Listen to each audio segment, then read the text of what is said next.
파생상품 리스 회계에 관련된 문제입니다. 다음 중 리스에 관한 설명으로 올바르지 않은 것을 물었습니다. 리스 기간 종료 시점까지 리스 자산의 소유권이 리스 이용자에게 이전되는 경우 금융리스로 분류한다. 맞죠? 소유권이 이전이 되면 금융리스로 분류를 해줍니다. 자, 리스 약정일 현재. 약정일이라는 것은 리스를 사용을 하겠다라고 해서 계약서를 쓴 날 얘기를 하는 거죠. 최소 리스료, 최소한의 리스료를 얘기를 하는 겁니다. 그래서 매월 또는 매년 지급되는 최소 리스료의 현재 가치가 적어도 리스 자산의 공정가치 대부분에 상당한다. 그러면 금융리스로 분류를 해준다는 얘기입니다. 금융리스 이용자는 리스 약정일에 측정된 최소 리스료의 현재 가치와 리스 자산의 공정가치 중 작은 금액을 자산부채로 인식을 해줘야 되는 것도 맞아요. 금융리스 이용자는 명의만 빌리는 거지 실질적인 소유주라고 그랬습니다. 자, 리스 제공자는 리스 분류에 상관없이 리스 자산에 대해서 감가상각비를 인식한다라고 나와 있는데 리스 제공자는 운용리스에 대해서만 감가상각비를 계산을 하죠. 금융리스인 경우에는 리스 이용자가 감가상각을 합니다. 자, 그래서 해설에도 보시면은 리스 제공자는 금융리스인 경우에 리스 자산에 대해서 감가상각비를 인식하고 운용리스의 경우에는 리스 이용자가 그 해설이 잘못됐네요. 제가 고쳐놓을게요. 자, 리스 제공자는 운용리스인 경우에 리스 자산에 대해서 감가상각비를 인식하고 금융리스의 경우에는 금융리스는 리스 이용자가 리스 자산에 대해서 감가상각비를 인식한다라고 나왔었어야 되는 겁니다. 그래서 운용리스는 렌트카 생각하면 되는 거죠. 렌트카. 그러면은 렌트카 업주가 리스를 제공을 해주는 사람이 감가상각을 하는 거고요. 금융리스는 내가 명의만 빌리는 거기 때문에 리스 이용자가 감가상각을 하는 겁니다. 리스 이용자가. 자, 2번. 부산과 차량 운용리스 계약을 체결하였다. 리스 계약서상 리스료의 지급 기일은 다음과 같다.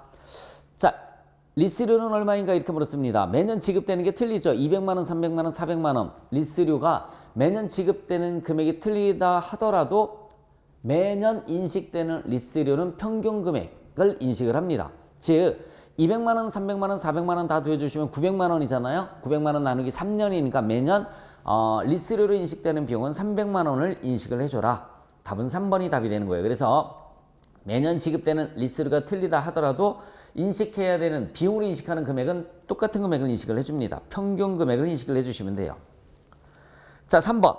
리스 회계 처리에 대한 설명 중 올바르지 않은 것을 물었어요. 운용리스의 경우에는 리스 이용자가 리스 자산 부채를 재무제표 계산한다. 틀렸죠. 금융리스의 경우 이렇게 나왔었어야 되는 거죠. 금융리스의 경우 리스 이용자가 리스 자산 부채를 인식하는 겁니다. 1번이 틀렸어요. 자, 2번. 운용리스에 해당하는 경우 리스 자산에 대한 위험은 리스 제공자가 부담한다. 맞죠? 리스를 제공하는 사람 거니까 리스 자산에 대한 위험 부담은 리스 제공자가 부담을 해주는 겁니다. 금융리스의 경우 리스 이용자가 리스 자산 부채를 재무상태표에 계산을 하는 거고요. 금융리스에 해당하는 경우 리스 이용자가 리스 자산에 대한 감가상각비를 계산을 해준다. 아까 제가 1번에서 말씀을 드렸고요. 틀린 것은 1번입니다. 자, 기계장치를 제조 및 판매하는 미생은 1월 1일에 자, 금융리스 방식으로 기계장치 한 대를 인도하였다. 원가는 70만원, 공정가치 정상 판매 가격은 90만원이라고 나와 있습니다. 매출 총이익을 물었어요. 매출 총이익을 물었습니다. 자, 네모난 박스에 봤더니 최소 리스료를 내재 이자율로 할인한 금액이 있고요. 시장 이자율로 할인한 금액이 있는데 자, 우리 매출 마이너스 매출원가는 매출 마이너스 매출원가는 매출 총이익입니다. 매출 총이익을 계산할 때 일단은 매출원가는 제조원가가 70만원이라고 그랬죠. 제조원가는 70만원입니다. 제조원가는 70만원. 매출은 어떻게 인식을 해주시면 되느냐면 조금 전에 있었던 공정가치가 90만원이었었어요. 90만원과 매출은 공정가치 90만원과 자, 내재 이자율과 시장 이자율 중에서 시장 이자율로 할인한 현재가치 시장 이자율로 할인한 현재가치가 100만원 나와 있습니다. 둘 중에 작은 금액이 매출액이 되는 거예요. 둘 중에 작은 금액을 매출로 인식을 합니다. 그러면 매출은 90만원이 되겠죠? 90에서 70만원 빼주면은 매출 총이익은 얼마로 계산이 되느냐? 20만 원으로 계산이 되는 겁니다. 20만 원. 자, 다시 한번 말씀드릴게요. 매출 마이너스 매출원가는 매출 총액인데 제조원가가 70만 원이라고 나와 있으니까 일단은 매출원가는 70만 원이고요. 매출은 공정가치와 시장이자율, 내재이자율, 시장이자율로 할인한 현재가치와 공정가치 중에서 작은 금액이 매출액이 되는 겁니다. 자, 5번 파생상품에 관련된 회계처리다. 올바르지 않은 것을 물었습니다. 자, 위험회피 수단으로 지정되어 있는 것은 위험회피 수단으로 지정되어 있는 것은 기타 포괄손익. 자, 그게 아니라 위험회피 목적이 아니라 그냥 매매 목적으로 보유하고 있는 것은 당기순이익으로 반영을 해줍니다. 그래서 동그라미 1번에 봤더니 위험회피 수단으로 지정된 파생상품의 평가손익은 위험회피 유형별로 회계처리가 동일하다라고 나와 있는데 위험회피에 효과적이면 기타 포괄손익, 그렇지 않으면 당기순이익으로 반영을 해줍니다. 1번이 틀렸어요. 2번 매매 목적의 파생상품은 공정가치로 평가를 합니다. 그래서 당기순이익으로 반영을 해줘요. 매매 목적의 파생상품은 공정가치로 평가를 해서 당기순이익을 반영을 합니다. 자, 위험회피 대상 항목은 공정가치나 미래 현금 흐름의 변동 위험에 노출된 자산부채 확정 계약, 발생 가능성이 매우 높은 예상거래 또는 해외 사업장에 관한 순투자를 말합니다. 파생상품은 해당 계약에 따라 발생된 권리와 의무를 자산부채로 인식해서 재무제표에 계상을 해줘야 되는 거고요. 올바르지 않은 것은 1번이었습니다. 6번. 자, 아까랑 똑같은 문제죠. 리스료는 매년 동일한 금액을 인식한다 라고 했습니다. 그러니까 모두 도에서 나누기 3년을 내주시면 200만 원이 되는 거죠. 그래서 리스료를 지급을 했을 때 운용리스의 금액은 매년 동일한 금액을 인식해라. 7번. 리스에 대한 설명으로 가장 올바르지 않은 것을 물었습니다. 리스 기간 종료 시점까지 리스 자산의 소유권이 이용자에게 이전되는 경우에 금융리스로 분류한다. 맞아요. 소유권이 이전되면 금융리스로 분류를 해줍니다. 리스 이용자는 리스 약정일에 측정된 최소 리스료의 현재 가치와 리스 자산의 공정가치 중 작은 금액을 자산부채로 인식하는 것도 맞고요. 자, 리스 약정일 현재 최소 리스료의 현재 가치가 적어도 리스 자산의 공정가치의 대부분에 상당하는 경우에는 금융리스로 분류를 해줍니다. 리스 이용자 입장에서 무보증 잔존 가치는 보증을 안 해준다는 얘기죠. 잔존 가치는 리스 기간이 끝났을 때 그 자산을 얼마 쳐줄 거냐라는 얘기죠. 내가 자동차를 5년간 리스해서 탔습니다. 그럼 5년 뒤에 자동차 값을 얼마를 보증을 해줄 거냐?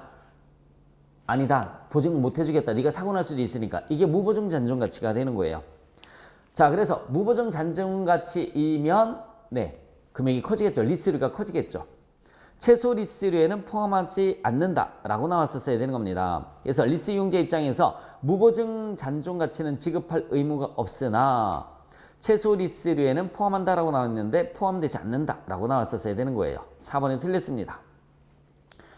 자, 괄호 안에 들어갈 단어로 옳은 것을 물었습니다. 괄호는 리스 약정일 현재 리스 제공자가 수령하는 최소 리스료와 무보증 잔존 가치의 현재 가치의 합계액을 리스 자산의 공정가치 및 제공자의 리스 개설 직접 원가 합계액과 일치시키는 할인율을 말한다라고 나와 있는데 일치시키는 할인율은 우리가 뭐라고 하느냐면 내재 이자율이라는 말을 쓰는 겁니다.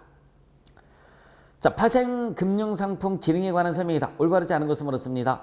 파생금융상품은 뭐죠? 투기의 기회를 막는 것이 아니라 투기를 유발하는 거죠. 1번이 틀렸습니다. 미래 시장 가격에 대한 예측치를 제공을 해주고요. 자금 흐름의 탄력성을 증대시킵니다. 금융 비용을 절감시킬 수 있겠죠. 1번이 틀린 문장이에요. 자, 현금 흐름표 연습 문제입니다. 자, 1번. 다음 중 현금 흐름표 작성과 관련해서 가장 올바른 설명으로만 짝지어진 것을 물었습니다. 외화로 표시된 현금 및 현금성 자산의 환율 변동 효과는 영업활동, 투자활동, 재무활동과 재무활동으로 인한 현금 흐름과 구분해서 표시한다. 맞습니다. 그래서 외화로 표시된 것은 표시된 현금 및 현금성 자산의 환율 변동 효과는 영업활동, 투자활동, 재무활동 현금 흐름과 구분해서 표시를 해줘야 되고요. 법인세로 인한 현금 흐름은 반드시 영업활동으로 인한 현금으로 분류한다라고 나와 있는데 법인세는 세금 내는 거잖아요. 투자나 재무활동으로도 가능합니다. 그래서 틀렸고요. 이자 배당금 수치에 따른 현금 흐름은 영업활동이나 투자활동 중 선택해서 분류할 수가 있습니다. 영업활동에서 발생한 이자가 될 수도 있고요. 투자활동에서 발생한 이자가 될 수도 있잖아요. 그래서 가와 다 답은 3번이 답이 되는 거죠. 답은 3번. 단기 매매 목적으로 보유하는 유가증권은 취득과 판매에 따른 현금 흐름은 재무활동으로 분류된다라고 나와 있습니다. 단기 매매 목적으로 보유하는 유가증권은 투자활동으로 분류를 해줘요. 투자활동. 또는 뭐 영업활동으로 분류를 할 수도 있습니다. 조건에 따라서. 근데 일반적으로 단기 매매 증권은 투자활동이 되겠죠. 그래서 답은 3번이 맞습니다. 2번. 자, 다음은 주식회사 미생의 미수 수익과 관련된 재무제표 자료이다. 이자 수익에 따른 현금 유입액을 계산을 해라 라고 나와 있습니다. 자, 이걸 요령을 가르쳐 드릴게요. 이런 문제. 손익계산서상 수익 플러스 선수수익 증가. 선수수익 증가는 현금 수령액이 나옵니다. 자, 반대로 손익계산서상 비용. 여러분, 선수수익의 감소는 빼주시면 되는 거예요. 선수수익의 감소는 빼주시면 되는 겁니다. 비용은 플러스 선급비용이라고 하죠. 선급비용이라고 합니다. 그래서 선급비용의 증가는 현금 지급액이 나와요. 현금 지급액. 자, 마이너스 선급비용의 감소가 됩니다. 자, 그래서 결론이 뭐냐면 선수수익과 선급비용은 증가가 플러스고요. 감소가 마이너스다라고 생각을 해주시면 됩니다. 자, 두 번째. 손익계산서상 수익 플러스 미수수익 감소 이렇게 하면은 현금 수령액이 나와요. 현금 수령액. 자, 미수수익이 증가됐을 때는 빼주시면 되는 겁니다. 자, 그리고 손익계산서상 비용 플러스 미지급비용의 감소는 현금 지급액이 나옵니다. 현금 지급액 마이너스 미지급비용의 증가입니다. 자, 이걸 복잡하게 생각하지 마시고요. 요 첫 번째 거 하나만 암기를 해주세요. 첫 번째 거 하나만. 그래서 선수수익의 증가니까 선급비용의 증가. 감소는 마이너스가 되겠죠. 미수수익이나 미지급비용은 부호를 반대로 생각을 해주시면 되는 겁니다.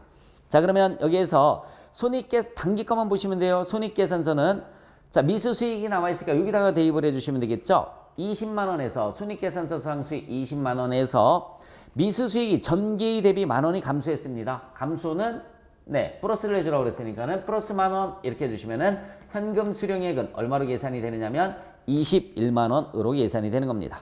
현금 수령액은 21만원. 21만원이 아니죠. 21만원이 아닙니다. 거기 별 표시가 있었네요. 장기할부 판매와 관련된 현재가치 할인차금 상가액이 만원이 포함되어 있다라고 나와 있잖아요. 현재가치 할인차금 상가액은 실제 받은 게 아닙니다. 실제 받은 게 아니기 때문에 그건 빼주고 계산을 해줘야 돼요. 그러면 19만원 플러스 만원에서 20만원으로 계산이 되는 겁니다. 20만원. 답은 그래서 3번입니다. 다시 한번 말씀드릴게요. 현재가치 할인차금 상가액은 실제 수령한 게 아니기 때문에 그건 빼주고 계산을 해줘야 되는 거죠. 그래서 이 공식을 여러분들께서 잘 기억을 해주셨으면 됩니다. 자, 3번. 현금 흐름표상 영업활동, 투자활동, 재무활동 현금으로 나타낸 것이다. 가장 올바르지 않은 것을 물었습니다. 자, 유형자산 취득은 투자활동 맞습니다. 재화를 구입하는 것은 영업활동 맞죠. 단기 매매 목적으로 부여하는 채권에서 발생한 거. 여러분, 단기 매매 증권은 투자활동이 될 수 있습니다. 그러나 채권은 영업활동입니다. 단기 매매 목적으로 부여하는 채권에서 발생한 것은 일반적으로 영업활동으로 인한 현금 흐름으로 많이 처리를 해줘요. 3번이 틀렸습니다. 자, 그래서 단기 매매 목적으로 부여하는 채권, 이거 정리를 다시 해드려야 되겠다. 그렇죠? 아까 1번에 4번에서 단기 매매 목적으로 부여하는 유가증권은 재무활동이 아니라 투자활동 또는 영업활동으로 구분할 수 있다고 했는데 여기에서도 또 이렇게 나와 있네요. 우리 원래 IFRS에서는 단기 매매 증권이 영업활동 또는 투자활동으로 분류를 해주는데 지금 두 문제에서는 계속 영업활동으로 분류된다 이렇게 3일계 법인에서 제시를 하고 있습니다. 그래서 여러분들께서도 영업활동으로 일단은 그렇게만 알아두시면 될 것 같아요. 그래서 1번에 단기 매매 목적으로 부여하는 유가증권 영업활동이다. 3번에 동그라미 3. 단기 매매 목적으로 부여하는 채권이니까 이것도 유가증권이란 말이에요. 영업활동으로 그렇게 정정을 해드리도록 하겠습니다. 지분상품 발생 매입에 따른 거. 지분상품은 주식 반응이죠. 자본금은 재무활동으로 인한 현금으로 맞습니다. 그래서 올바르지 않은 것은 3번. 영업활동으로 봐주시면 돼요. 자, 4번 문제를 한번 볼까요? 법인세 비용 차감 전 순이익은 130만 원이다. 영업활동으로 인한 현금 흐름을 구하면 얼마인가? 여러분 유형자산 처분 손실이나 감가상각비는 현금 유출이 없는 비용이죠. 현금 유출이 없는 비용은 더해주라고 그랬습니다. 더해주고요. 그래서 영업활동으로 인한 현금 흐름은 당기순이익에서 플러스 현금 유출 없는 비용은 가산. 현금 유출 없는 비용은 가산. 마이너스 현금 유입 없는 수익은 차감하라고 그랬고요. 차감하라고 그랬고 자산의 증가는 차감을 해주고 그죠? 감소는 플러스입니다. 감소는 플러스. 증가는 차감. 부채의 증가는 플러스고요. 부채의 감소는 마이너스를 해주시면 돼요. 플러스 마이너스. 그러면 영업활동으로 인한 현금 흐름이 나온다고 그랬습니다. 그러니까 법인세 차감 전 순이익이 현재 130만 원이에요.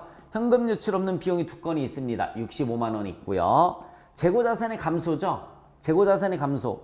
그러니까 돈은 들어왔겠죠. 네, 40만 원. 그 다음에 매입채무 증가, 부채 증가 플러스입니다. 35만 원. 네, 이렇게 계산을 해주시면은 270만 원으로 계산이 될 거예요. 270만 원. 답은 270만 원입니다. 자, 5번. 영업활동으로 인한 현금 흐름으로 분류되지 않는 것을 물었습니다. 재화나 용역 구입에 따른 현금 유출 맞죠? 종업원 급여에 관련된 것도 맞습니다. 단기 매매 목적으로 보유하는 자산에서 발생하는 것도 맞습니다. 장기 차입금은 재무활동입니다. 답은 4번이네요. 6번.